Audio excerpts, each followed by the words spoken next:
Bismillah. Assalamualaikum warahmatullahi wabarakatuh.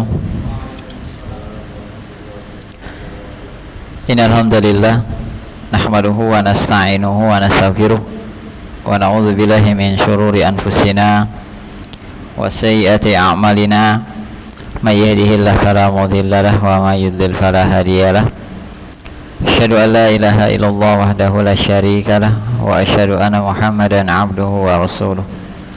Allahumma shalli wa sallim ala nabiyyina Muhammadin wa ala alihi wa ashabihi wa man tabi'ahum bi ihsanin ila yaumiddin. Qala Allah ta'ala fi kitabihil karim, ya ayyuhalladzina amanu taqullaha haqqa tuqatih wa la tamutunna illa wa antum muslimun. Wa qala aidan, ya ayyuhalladzina amanu taqullaha wa qulu qawlan sadida yuslih lakum a'malakum wa yaghfir lakum dhunubakum wa may yuti'illaha wa rasulahu faqad faza fawzan 'azima. Amma ba'du. Ayyuhal ikhwan jamaah hadirin yang dimuliakan oleh Allah Subhanahu wa taala. Alhamdulillah, kita awali pengajian kita pada sore hari ini untuk senantiasa kita bersyukur kepada Allah Subhanahu wa taala atas begitu banyak kebaikan yang Allah berikan, yang Allah limpahkan kepada kita di dalam kehidupan ini, dari kebaikan dalam diri kita, terutama kebaikan yang berhubungan dengan amalan batin berupa istiqomah kita di dalam agama Allah. Tentu ini adalah nikmat yang paling besar yang membedakan antara kita dengan orang-orang kafir sebagai sumber keselamatan, kebaikan dan kebahagiaan dunia akhirat, serta nikmat kita sampai saat ini bermahabbah atau loyalitas kepada panutan yang paling kita cintai, yaitu Nabi besar Muhammad sallallahu alaihi wasallam. Baik, insyaallah ya, sampai menjelang waktu istirahat atau kurang lebih pukul 18 kita akan mencoba untuk bertakarub kepada Allah Subhanahu wa taala melalui tafaqquh fiddin. Kita mempelajari sedikit banyak tentang syariat Allah, tentang hukum-hukum Allah Subhanahu wa taala terkait permasalahan-permasalahan yang berhubungan dengan ibadah melalui pembelajaran hadis-hadis Nabi sallallahu alaihi wasallam yang terambil dari hadisul ahkam, hadis-hadis yang berkenaan dengan hukum-hukum Islam, baik itu yang berhubungan dengan ibadah ataupun muamalah ataupun di dalam masalah jinayat atau pidana. Suatu buku hadis yang dinamakan yaitu Bulughul Maram, buah karya dari Al-Hafiz Ibnu Hajar Al-Asqalani rahimahullah ta'ala. Insyaallah untuk kualitas dari peribadahan kita mencoba untuk mempelajari hadis-hadis terutama yang berkenaan dengan bab yang sedang kita lakukan, yaitu terkait masalah fikih ibadah. Dan kita akan masuk pada bab baru ya, yaitu tentang masalah sholat jamaah, tepatnya di nomor hadis 396. Dan hadis ini sahih yang dikeluarkan oleh Imam Bukhari dan juga Imam Muslim dengan topik hukmu sholatil jamaah. Jadi hukum sholat berjamaah tentu kita lakukan di mana? Di masjid ya, kecuali kalau ada uzur maka bisa dilakukan di rumah. Hukum sholat jamaah ini sebagai mukadimah kita adalah suatu kewajiban bagi laki-laki tentunya ya. Kalau kita mengacu kepada perbedaan para ulama, ada di antara beberapa mazhab yang mengatakan sholat jamaah ini hukumnya fardu kifayah, jadi sekedar perwakilan saja. Jadi nggak perlu ke masjid, ada orang ke masjid ya udah bebas dari tanggungan. Tapi yang paling tepat jelas dengan hadis-hadis yang ada, karena kita tidak boleh mengambil hukum yang ringan yang sifatnya ini nyaman dari mazhab-mazhab yang ada, nggak boleh ya. Jadi bahasa fikihnya itu tatabu'ur rukhas, mengambil rukhsah. Oh ini kan kata imam ini boleh, kata mazhab ini boleh. Kalau beragama seperti itu nanti akan fatal. Maka kita compare dengan perbandingan yang lainnya, dengan hukum yang mendekati kepada kebenaran dan kaidah dalam beragama. Terakhir, terkait hukum salat berjamaah ini bagi laki-laki hukumnya wajib ya di masjid, kalau memang kondisinya tidak ada uzur. Salah satu hal yang mendasarinya ialah hadis ini, nomor hadis 396 ada di buku induk ya, yang jamaah miliki. Hadis dari Abu Hurairah bahwasanya Rasulullah Shallallahu Alaihi Wasallam berkata, "Waladzi nafsi biyadihi, demi diriku yang berada di tangan Allah Subhanahu Wa Taala." Ini sumpah ya, bentuk sumpah.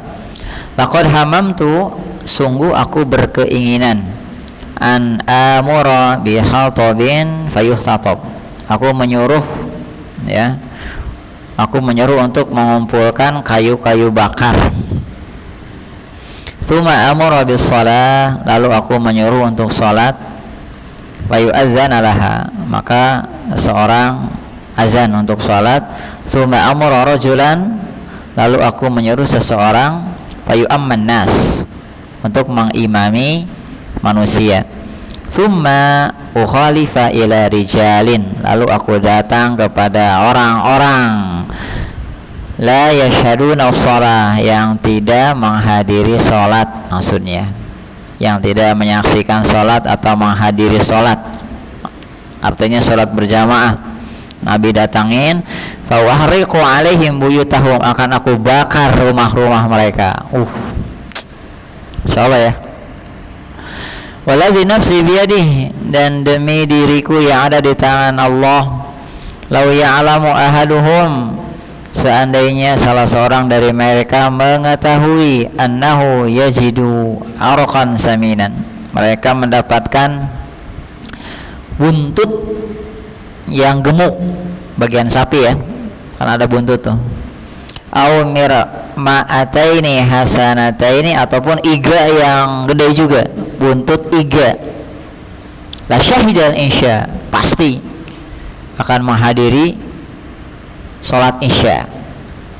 Arti menghadiri sini artinya menunaikan sholat ke masjid secara berjamaah. Di sini di akhir hadis Rasulullah memberikan targhib, motivasi sekaligus fadhail amal ya, akan pentingnya sholat wajib berjamaah isya bagi laki-laki. Keutamaannya banyak ya. Di sini ya Rasulullah gambarkan mendapatkan bagian yang melimpah ruah dari bagian-bagian sapi tersebut. Dan tentu ini menjadi salah satu hadis dikuatkannya tentang wajibnya sholat berjamaah bagi laki-laki. Bahkan Nabi sampai apa? Mau membakar rumah orang-orang yang tidak mau menghadiri sholat berjamaah di masjid. Benar nggak seperti itu? Rasulullah hanya berkeinginan saja. Makanya ada para ulama mengatakan nggak boleh dipraktekkan. Ya, ini kan imam masalahnya. Berarti kan pemimpin. Misalnya ada pemimpin kaum, ayo, kalau nggak ada yang sholat berjamaah di masjid, kita bakar rame-rame. Jangan ya. Karena bukan seperti itu narasinya, tidak. Ini keinginan Rasulullah saja. Maksudnya saking pentingnya dan begitu besar kedudukan sholat berjamaah di masjid bagi kaum laki-laki. Jadi jangan disalahpahami ya. Ketika misalnya Mas Anif jadi ketua DKM langsung melakukan praktek ini, kita survei, kita audit, atau kita apa biasanya bahasanya, kita cek rumah-rumah, kalau ada laki-laki yang sholat bakar rumahnya. Salah ya, awas jangan dipahami hal yang keliru. Intinya wajib jamaah, pegang ya, jangan sampai nanti berpendapat oh ada Ustadz, ulama yang menghukumi sunnah atau fardu kifayah? Jangan kayak gitu. Karena kan sumber ilmu ini banyak. Jangan sampai kita mengambil hal yang enak saja.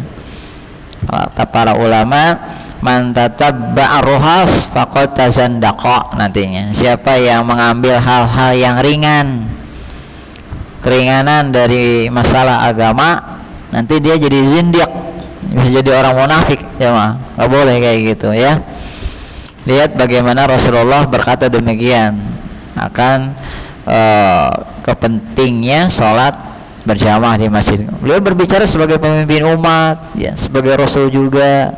Ya, kita nggak bisa seperti beliau di dalam menerapkan hukum ini dengan kasus yang ada. Baik, hadirin yang dimuliakan oleh Allah Subhanahu Wa Taala, adapun beberapa catatan yang bisa kita ambil, diantaranya ialah dalil dari hadis ini menunjukkan bolehnya bersumpah tanpa diminta, ya, boleh, nggak apa-apa. Misalnya demi Allah dalam suatu kasus di rumah sama istri ataupun sama ya di tempat kerja, ketika hal menuntut untuk bersumpah, boleh, nggak apa-apa tanpa diminta. Biasanya kalau sumpah diminta itu ketika berada di hadapan qadhi atau hakim, tapi bisa bersumpah tanpa diminta sebagaimana Rasulullah kan, ya, wallazi nafsi biyadihi, tuh sumpah. Berarti berat kan konsekuensi dari sholat berjamaah ini.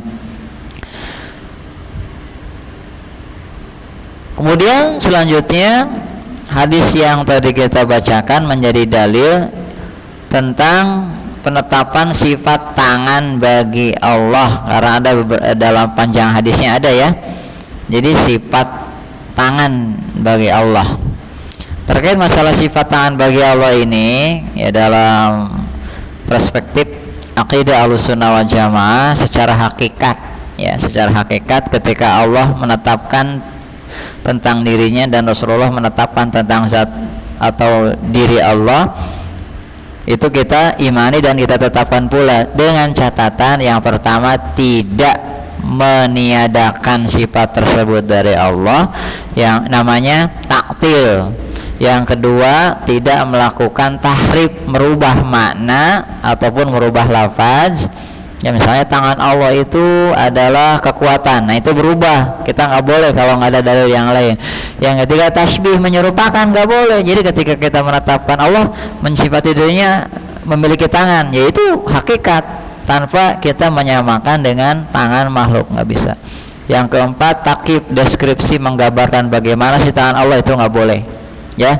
Jadi ini adalah keagungan bagi Allah Subhanahu Wa Taala, kita tetapkan dan kita yakini serta kita imani demikian tanpa menyamakan dengan sifat-sifat makhluknya, karena Allah mengabarkan itu kepada kita tanpa memberikan penjelasan tentang deskripsi atau gambaran, ya, itu hal yang gaib bagi kita, hadirin.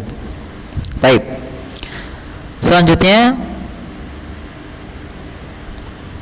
hadis ini menjadi suatu dalil juga tentang wajibnya sholat berjamaah, toh, ya, wajib. Ini kebanyakan ulama ahli fikih, walaupun ada, ya, yang mengklaim itu tidak wajib.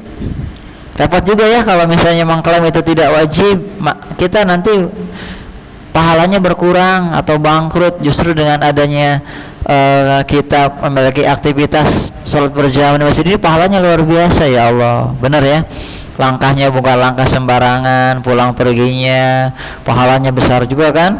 Kita singgung 25 sampai 27 derajat, itu artinya 25 atau 27 kali sholat daripada sholat sendirian. Itu termasuk jadi jihad zaman now. Jihad zaman sekarang itu apa? Pergi ke masjid dalam rangka sholat berjamaah. Itu, hadirin, orang tidak sedikit bahkan banyak, ya, yang mengamalkan lari sampai target 5.000 langkah per hari, setengah jam, 5 kilo atau 2 kilo ke masjid aja loyo, tuh gimana, ya, nggak apa-apa, silakan. Apalagi ketika jamaah umurnya sudah kepala 4 nih, 4 loh, 31 berapa Pak Mas?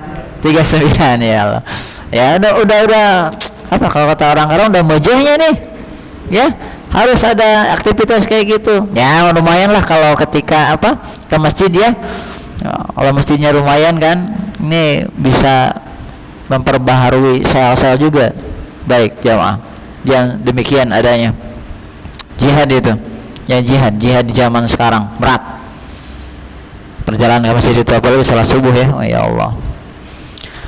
Kemudian selanjutnya, hadis ini menjadi dalil bolehnya untuk mendatangi sekaligus menekan para pelaku kemaksiatan langsung di tempat-tempat mereka. Paham nggak? Ya, misalnya di Karawang ini ada tempat maksiat, datangin. Cuma didatanginnya ditertibkan, bukan gimana? Bukan dibakar, bukan di mana, gimana lagi? Bukan dipukulin orangnya, enggak, ya, ditutup, ditertibkan, bila perlu pakai orang-orang yang memiliki wewenang di sana. Nah itu diperbolehkan, karena Rasulullah berkeinginan mendatangi orang-orang yang nggak mau sholat. Nah kayak gitu. Dulu pernah ya tahun berapa di Cianjur ada komunitas yang menamakan dirinya ya yang pedulilah sama umat Islam ya. Pada bulan puasa datang ke tempat-tempat, ke warung-warung, ada orang yang puasa digebukin yang nggak puasa. Gimana tuh? Kira-kira hikmah tidak?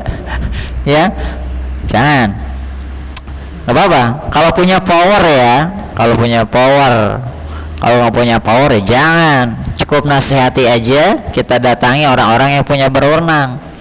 Ya misalnya Mas Antum datangin ada lokalisasi tempat judi, datangin sama Mas Ani, yuk kita serbu, ya habis. Antum di sana backingnya LSM lagi, mau ngapain? Ya enggak? Nah, iya, itu sih boleh. Ya, kalau punya power tentunya, dakwah juga. Kecuali kalau memang ada MUI ya, seperti apa tuh kemarin yang rame-rame pesta LGBT ya di Karawang. Nah itu boleh, nggak apa-apa, aliansi Islam tanpa adanya anarkis kan, ditutup aja segala langsung. Apalagi nih ada wewenang dari bupati, diperbolehkan, lebih bagus lagi ya. Gitu hadirin, dari hadis ini Masya Allah ya. Kemudian catatan yang bisa kita ambil juga dari hadis ini menjadi dalil bolehnya takzir. Nah ini takzir itu memberikan efek jerah, hukuman dengan harta. Kenapa? Karena Rasulullah berkeinginan membakar rumah, berarti kan ibaratnya merusak harta seseorang ya. Nah ulama ada yang berdalil bolehnya melakukan iqab, denda, efek jerah dengan harta. Ini masih silang pendapat para ulama hadirin.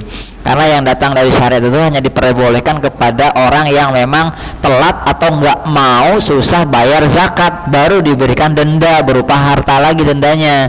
Itu pun datang dari amir, penguasa. Makanya ada istilah para ulama.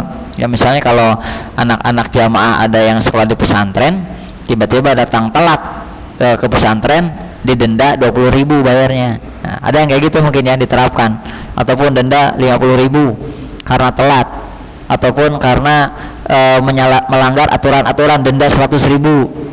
Nah itu mungkin mereka berdalil boleh karena ada istilahnya dalil yang seperti ini ya. Tapi kalau saya pribadi lebih condong kepada yang tidak boleh ya. Ini pernah kami pelajari bersama guru kami ya ketika di kampus ya, Dr. Ustadz Erwandi. Jadi di buku beliau lebih memilih tidak diperkenankan untuk memberikan hukuman maliyah atau uang kepada seseorang kecuali yang memberi hukuman tersebut penguasa. Gitu aja. Kalau penguasa kan siapa yang mau berani kebijakannya? Kayak gitu ya. Lebih baik dihindari. Misalnya kalau jamaah di sini ada yang ikut menjadi pengurus di yayasan atau di kesekolahan menerapkan denda, lebih baik dendanya jangan pakai maliyah ya, denda yang lain aja hukumannya ya. Ketika melanggar udah suruh bersihin WC aja atau yang lainnya gitu ya. Karena kan kalau denda harta itu nggak bikin efek jerah, nggak akan susah. Apalagi yang dendanya orang kaya, berapa sih bapak bayarin 50.000, gampang. Kamu telat, gampang telat kan kayak gitu. Mana efek jerahnya? Iya enggak? Coba suruh apa mau Ustadznya? Bersihin WC, Bu. Waduh gitu kan. Puyeng itu orang, anaknya kan nggak bisa dipakai ini. Gitu Adin. Ya, saya pribadi lebih condong untuk tidak melakukan takzir ya dengan harta tersebut. Kecuali kalau jalannya jalan dari penguasa. Kemudian catatan selanjutnya ini banyak ya. Jadi faedahnya selain hadis juga berkaitan dengan sholat, tapi ada yang lain kan. Masya Allah ini. Menjadi dalil bahwa untuk menyuruh komat ya, itu haknya imam. Paham ya? Jika apalagi ada imam rawatib datang ya, Pancim komat aja udah. Nah itu haknya imam, nggak masalah ya kalau ada imam rawatib dan memang yang dipandang imam. Jadi kalau di sini kan enggak kayaknya ya, di perusahaan siapa aja yang ada imam lah, yang ada jenggotnya biasanya suruh maju duluan ya, ya enggak? Biasanya kan kayak gitu ya, kalau ada jenggotnya kan rata-rata orang berilmu yang bacaan Qurannya bagus gitu ya, siapa aja ya, mungkin kalau udah terbiasa udah komat. Nah itu haknya imam ya, jadi dia tugasnya.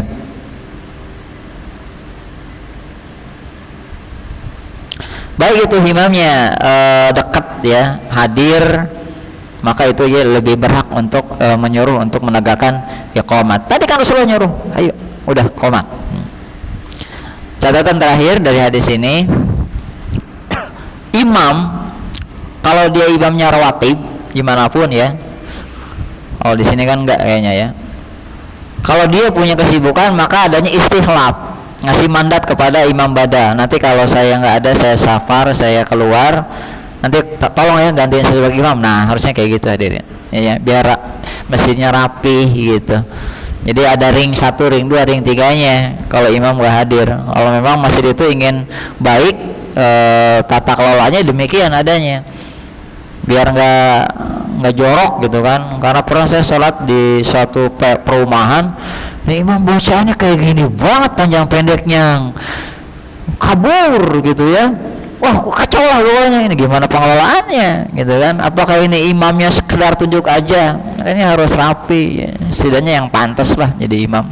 Ring 1, ring 2-nya adanya istikhlaf gitu. Dan kalau memang jamaah jadi takmir masjid harus ada usulan kayak gini. Nanti bapak fulan kalau memang nggak ada nih gantinya, cari aja yang bacaannya kira-kira pantas gitu. Jangan siapa udah bapak aja jawabannya, taunya kan jadi nggak baik juga ya. Baik, baik jamaah.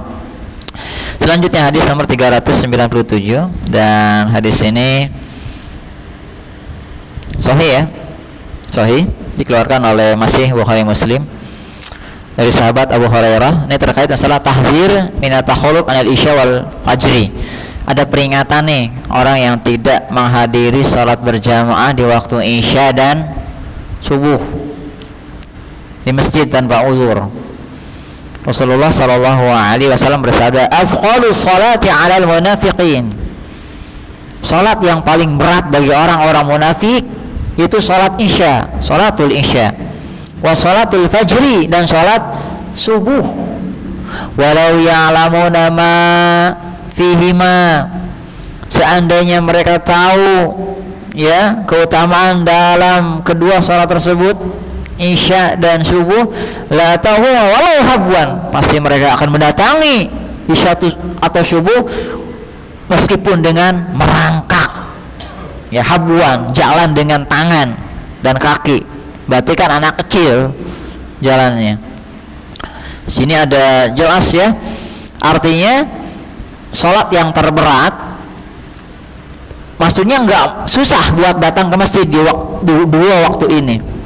Bagi orang munafik, munafik di sini adalah munafik yang berkaitan dengan masalah agama. Hati-hati, bukan masalah amal. Karena munafik ini ada dua, ada munafik i'tiqadi, munafik yang berhubungan dengan akidah, ada munafik amali, munafik yang berhubungan dengan amal. Yang 4 tuh ya, bohong, ingkar janji, kemudian ngeles kalau berdebat, itu ya, dan juga berkhianat. Itu munafik amal. Tapi ini munafik akidah, bahaya. Jadi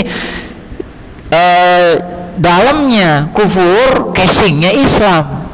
Makanya ini terberat bagi orang munafik dari sisi apa? Dari sisi peribadahan. Isya kan capek gitu ya. Kita waktu sisa itu ke maghrib kadang susah buat masjid aja. udah makan udah enak gitu ya, ke masjid isya nanggung gitu ya, di rumah aja dah. Apalagi subuh, ya Allah, apalagi jam 2 nya nonton Portugal PS Spanyol, kalah lagi jagoannya, yo umpamanya kan. Kalah ya Mas Hanif jagoannya. Itu ya Allah, pulang kampung deh jadinya itu. Kagak, susah ke masjidnya ya, aduh nanggung jadinya ini.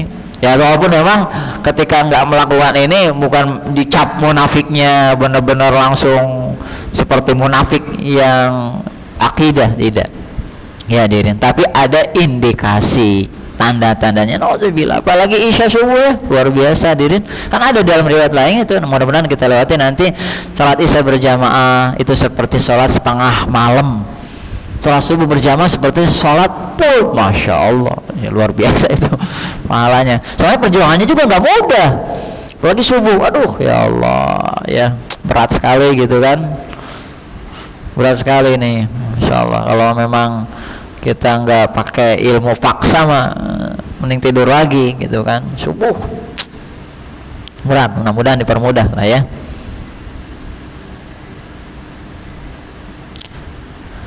Adapun catatan yang bisa kita dapatkan, hadis ini menjadi dalil beratnya ya. Memang untuk semua sholat berat, perhatikan nih, untuk semua sholat berat bagi orang munafik, tapi yang terberat 2 sholat ini. Allah sampai mengatakan dalam surat An-Nisa ayat 142, wa idza qamu ila shalah qamu kusala. Ini orang-orang munafik kalau sholat, mereka sholat itu seperti orang-orang malas, orang munafik, pengen dilihat. Apalagi isya dan subuh, udah tambah berat banget gitu kan. Di 2 waktu ini, kadang 2 waktu ini juga kan kita berat ya. Ya isya itu waktunya udah benar-benar waktunya apa tuh, sleeping time ya, enggak benar asli deh. Apalagi subuh, aduh ya Allah, nikmat sekali ya. Catatan yang bisa kita ambil juga, hadis ini menjadi dalil siapa yang tertinggal dari sholat berjamaah di masjid, semuanya, bukan hanya, tapi yang subuh dan isya itu sangat menekan sekali, itu sifatnya orang-orang munafik. Nauzubillah ya, karena berat bagi mereka untuk sholat kemana, ke masjid itu dalam berjamaah.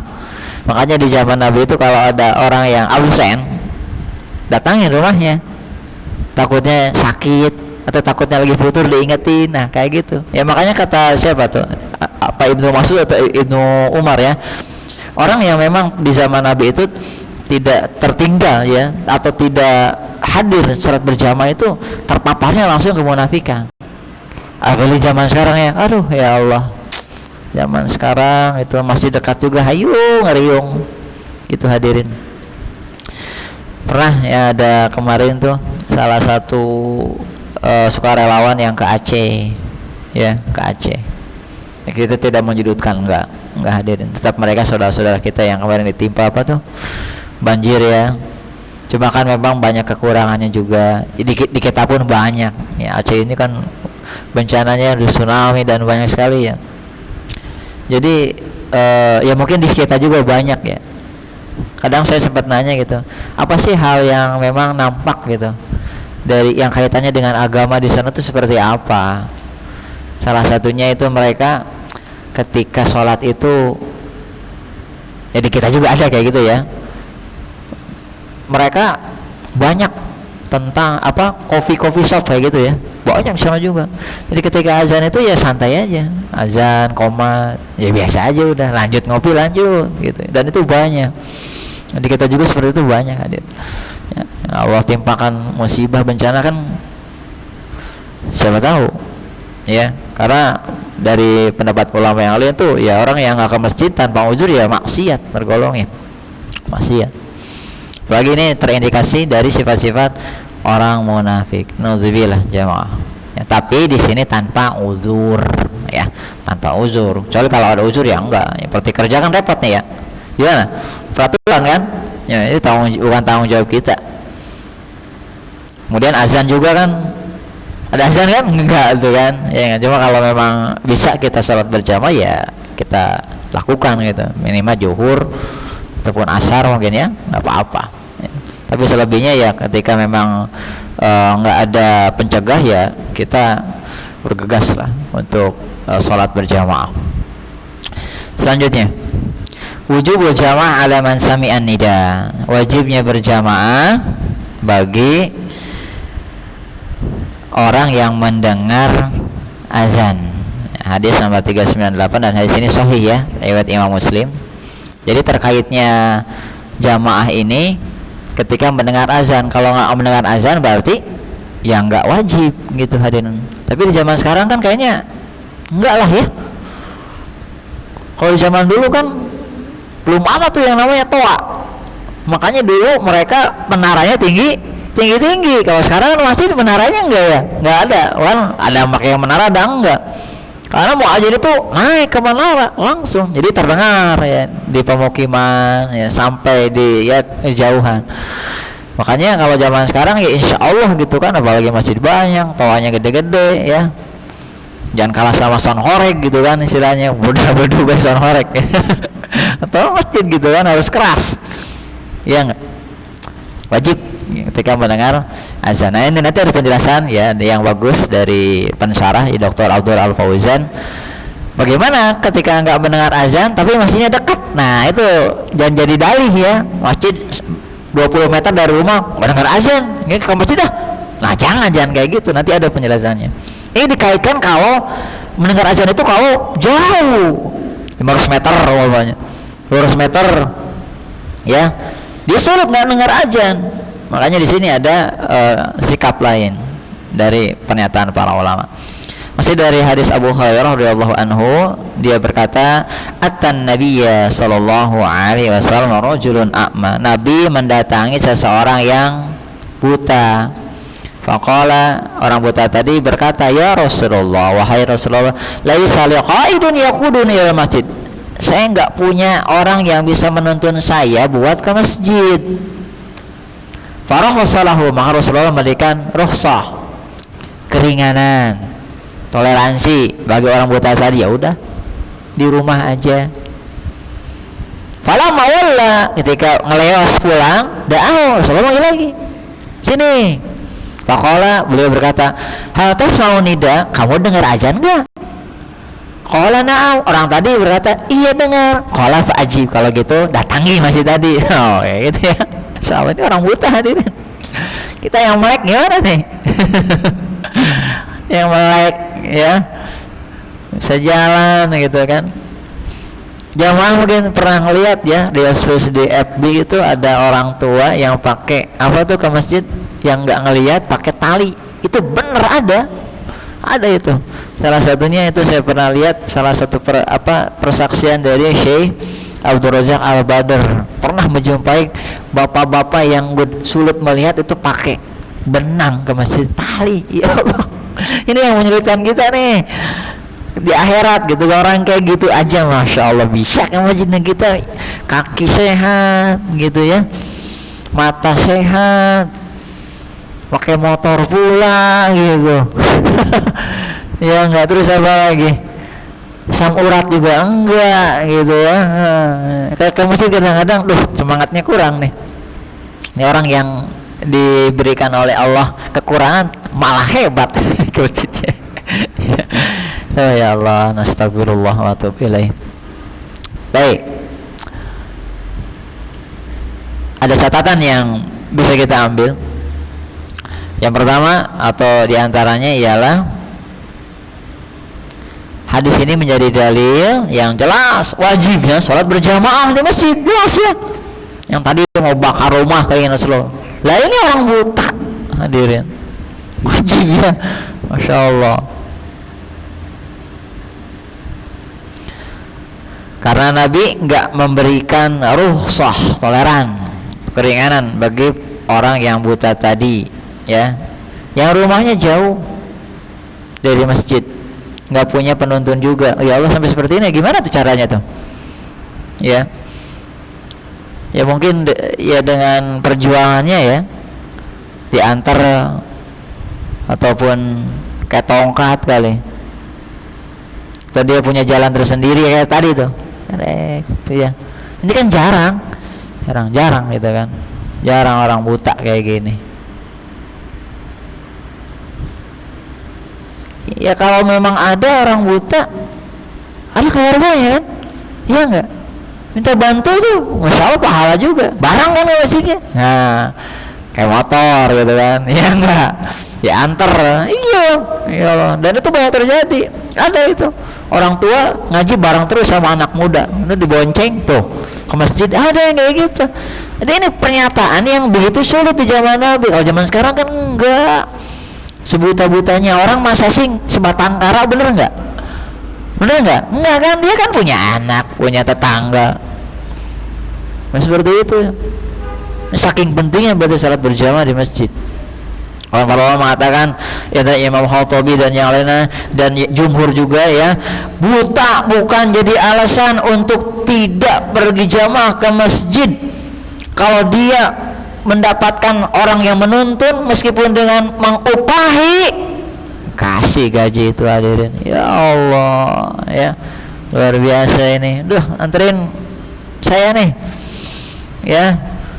Tapi kayaknya enggak sih ya, enggak sampai dikasih upah, justru pasti yang ada kan iba gitu. Ya nggak usah, saya bonceng gitu kan, insya Allah pahala juga kan. Kalaupun gitu kan, digaji, saya gaji Abu Dumen lah, ya 1 bulan 100.000 cukup nggak gitu kan? Iya. Atau sekali waktu 2.000 lah ibaratnya ya. Itu ulama sampai mengatakan demikian. Catatan selanjutnya, hadis ini menjadi dalil bahwa orang yang mendengar azan untuk sholat maka wajib tuh datang ke masjid, sekalipun rumahnya jauh itu ya. Paling jarak suara toa itu berapa sih ya, 500 meter atau 1 kilo juga dapat ya, dapat itu hadirin. Karena didukung dalam riwayat Imam Abu Daud juga, ya, ajib lakukan. Nah di sini ada catatan, kalau yang rumahnya dekat, baik dengar azan ataupun tidak, tetap harus datang ke masjid. Dia sudah tahu keumumannya. Ya jangan sampai masjid kayak tadi ya, misalnya jaraknya berapa sih, 30 meter umpamanya, nggak dengar azan, datang aja udah. Ya, karena beda ini, karena kaitan hadis ini, kalau yang rumahnya jauh, yang dekat mah jangan jadi patokan, ya. Dia pokoknya sudah tahu itu waktu harus waktu apa, sewaktu-waktu sholat.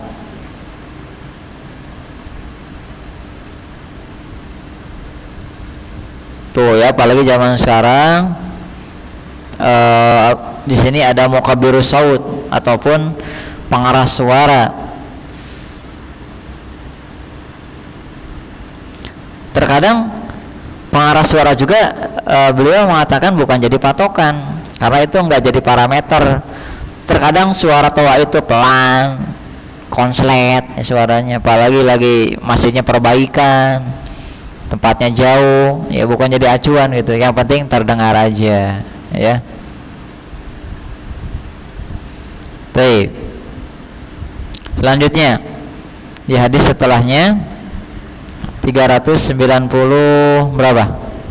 99 ya. Dan hadis ini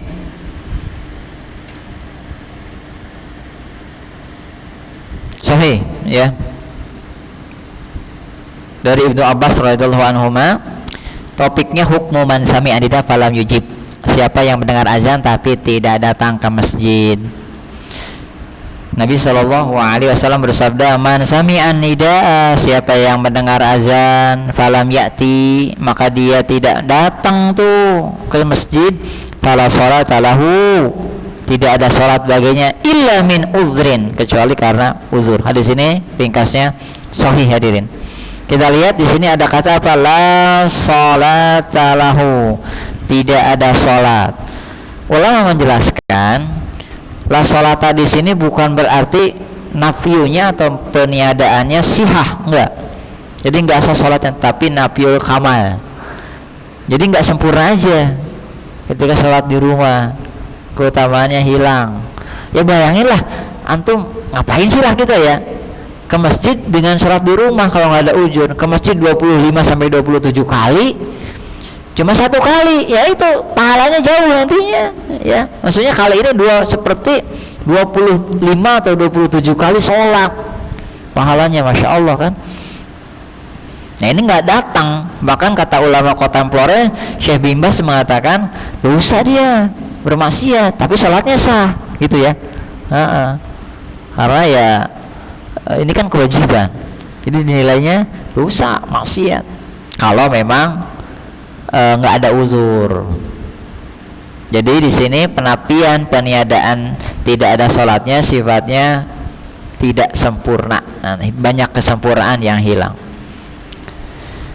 Catatan dari hadis ini,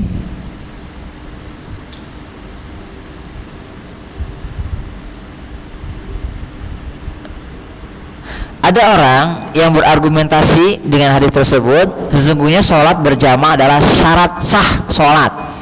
Maka siapa sholat yang di rumahnya tanpa uzur nggak sah sholatnya. Ya karena di sini menunjukkan hadis tersebut siapa yang tidak menjawab azan maka tidak ada sholat kecuali dengan uzur. Nah penapian ini kembali kepada penamaan sholat, maka dalam hal ini nggak benar. Jadi ada pendapat ulama yang mengatakan nggak sah sholatnya kalau nggak ada uzur, sholat di rumah sementara dia mendengar azan nggak sah. Tapi ini nggak benar juga. Makanya di sini yang tadi ya saya katakan diambil faedahnya, dimaksud tidak ada sholat itu maksudnya kesempurnaannya hilang. Iya, keutamaannya banyak yang hilang. Ya rugi, alias kita katakan rugi jamaah. Udah gitu dosa lagi. Banyak ya keutamaan yang hilang. Karena pulang pergi ke rumahnya aja kita nggak menghitung sholat itu, belum pada sholatnya itu sudah dinilai ibadah. Apalagi ketika sholatnya, Masya Allah ya. Ya kalau naik sepeda, naik motor juga insya Allah dihitung lah kebaikannya ya. Ya memang sunnahnya itu kan jalan kaki, jelas itu satu langkahnya begitu banyak kebaikan, dihapuskan keburukan ya. Ya kalau pakai sepeda bagaimana penilaiannya? Apa goesannya? Pakai motor gasnya gitu kan? Itu insya Allah ada kebaikan lah. Tapi tidak seperti apa kebaikan langkah kaki gitu jamaah ya. Terakhir ya, hadis 400, hadis ini sahih. Hukmu man sholat tsumma dakhala masjidan. Hukum orang yang sholat kemudian masuk masjid. Ini terkait ketika safar. Safar biasanya kita jamak sholat ya, kan? Sunnahnya jamak sholat. Nah kemudian berada di dalam masjid atau di dekat masjid ya, di depan masjid atau di dalam masjid, lihat orang yang sholat diam di situ. Nah ini nggak boleh, timbul fitnah. Kalau nggak mau sholat lagi menjauh dari masjid, itu aja. Kalau ada di situ disyariatkan untuk sholat biar nggak jadi komentar orang. Ini pernah kejadian di zaman Nabi atau mungkin kita pun demikian adanya ya. Misalnya kalau safar nih, kalau mudik kemana? Jakarta, mudik ya. Oh jadi istri. Oh malah itu nggak mudik berarti. Misalnya nih ya, Lampung ya. Lampung nih, sholat gitu kan, jamak nih. Nah kebetulan jamaknya zuhur asar ya, sampai rumah dapat itu jam 5 gitu kan, atau ya menjelang asar lah. Maka dalam hal ini boleh di rumah aja ketika mendengar azan, nggak usah sholat asar lagi, dengan catatan jangan di depan masjid atau di dalam masjid dengan alasan kamu nggak sholat, udah di jamak nanti jadi fitnah. Nah ini dalam hadis yang kita bicarakan. Dari Yazid bin Aswad radhiyallahu anhu shalla ma'a Rasulillah, bahwasanya dia salat bersama Rasulullah sallallahu alaihi wasallam, salat subhi, salat subuh. Falamma shalla Rasulullah sallallahu alaihi wasallam, maka ketika Rasulullah salat, idza huwa bi rajulaini lam yusalliya, datang tuh dua orang yang tidak salat. Fada'a bihima, Rasulullah memanggil keduanya, fajia bihima tur'adu faraisuhuma, maka didatangkan ya keduanya, lantas gemetar dipanggil sama Rasulullah. Ada apa ya? Saya dipanggil sama Rasulullah gitu kan. Faqala lahum, Rasulullah berkata kepada keduanya, ma mana aku ma antus sholiya ma'ana, apa yang mencegah kalian berdua untuk tidak sholat bersama kami? Qala qad sholaina fi rihalina, dulu kami telah sholat ya di perjalanan kami. Qala la taf'ala, Kata Rasulullah, kamu jangan melakukan hal demikian. Idza sholaituma fi rihalikum, ketika kalian sudah selesai sholat di perjalanan kalian, summa adraktul imama wa lam yusalli, kemudian kalian menjumpai imam sementara belum sholat, fasholiyamahu, gabung sholat. Fa innaha lakum nafilatan, itu jadi sholat sunnah. Kenapa? Karena ini kan timbul komentar, ya pasti kan timbul komentar. Maka kalau nggak mau komentar, jauh dari masjid atau di rumah aja. Paham ya? Intinya boleh, karena kita sejatinya sudah sholat menjamak di perjalanan gitu. Meskipun ada waktu, ya masih ada waktu, itu diperbolehkan untuk tidak sholat lagi. Tapi kalau mau sholat jadinya sunnah jatuhnya. Baik, di sini ada catatan ya. Yang pertama, yang tadi saya bilang, kalau kondisinya demikian ikut sholat lagi kalau di dekat masjid, kalau enggak menjauh saja. Lalu hadis ini menunjukkan ngulang lagi sholat nggak apa-apa untuk semuanya, subuh, asar dan lain sebagainya. Kok subuh? Ya bisa jadi kan, ada waktu tempat, apa kan, gitu. Coba pergi ke ujung Sumatera Barat, maksudnya ujung Sumatera bagian barat atau ujung timur, itu beda. Kemarin kan saya ziarah tuh ke daerah Padang, di sana zuhurnya jam 1 itu baru beres zuhur, maghribnya 6:30, jadi mau jam 7 itu baru beres itu maghrib. Ya Allah, gitu ya, bisa jadi kan dengan kondisi tempat yang berbeda. Kemudian catatan selanjutnya, keumumannya nggak ada perbedaan ya, mengulang maghrib ataupun yang lainnya boleh gitu.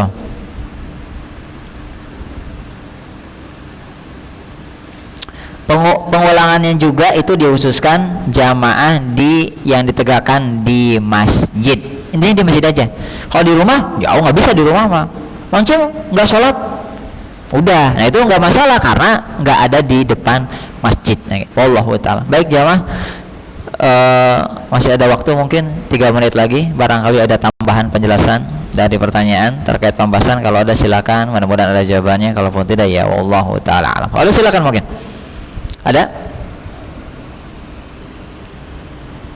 yang ditanyakan?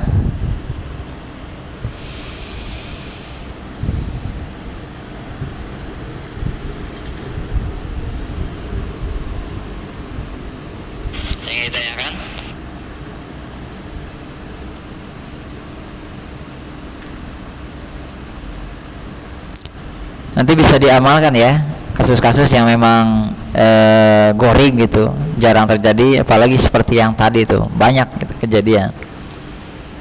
Mungkin belum sampai hadisnya atau pemahamannya, sehingga pernah saya jumpa juga ada orang-orang yang duduk di teras masjid ketika sholat, dia sedang safar. Nah ini kan nggak baik ya, nggak baik.